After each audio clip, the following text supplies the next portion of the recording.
Catching my breath on the lip of that reactor chasm was a luxury I couldn't afford. The voice in my head didn't prompt me this time. The constant groaning of the dying ship, the shudders that run through the deck plates like fatal seizures, were incentive enough. The next stretch, I don't know how long it took, was a blur of adrenaline, exhaustion, and the ship's continuous death throes. The internal voice was my constant companion, a guiding star through a hellscape of twisting corridors, sudden decompressions where my coat instantly sealed around me, and areas where gravity flickered like a dying candle, sometimes threatening to send me tumbling into the void, sometimes slamming me into the floor. She pushed me, guided me, warned me.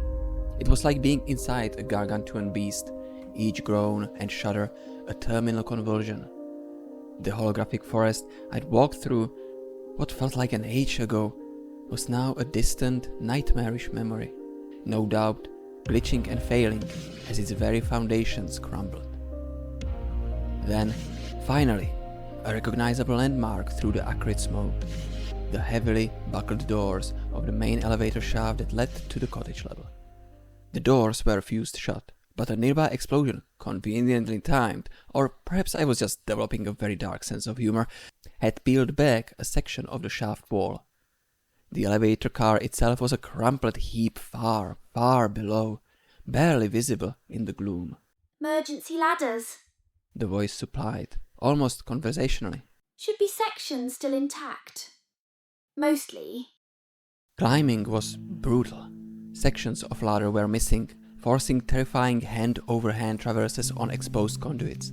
Others creaked and groaned under my weight, bolts shearing, metal screaming in protest. Once, a whole section tore loose from the wall, sending me swinging wildly. My arms nearly ripped from their sockets before I managed to snag a jutting support beam.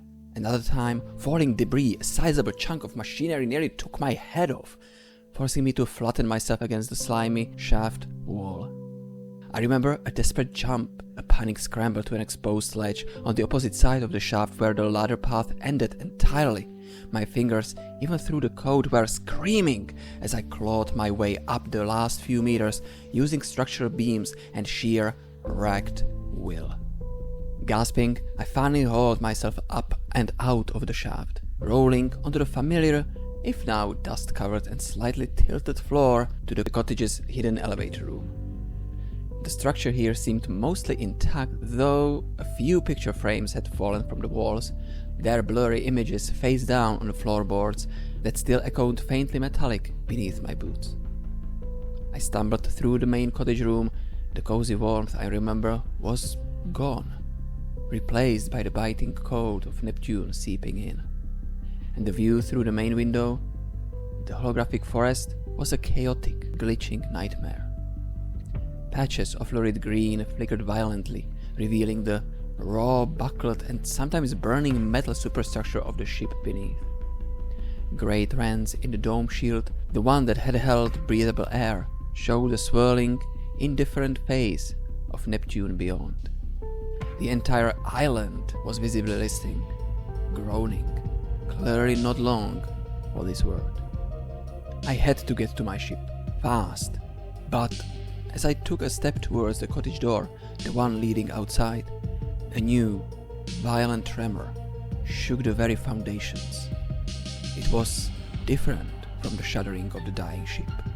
This was a sharp, tearing jolt, and a section of the far wall, the one facing away from my landing site, simply ripped open with a horrific screech, revealing not just the dying ship and the storm-tossed clouds of Neptune, but something else in the swirling methane haze beyond.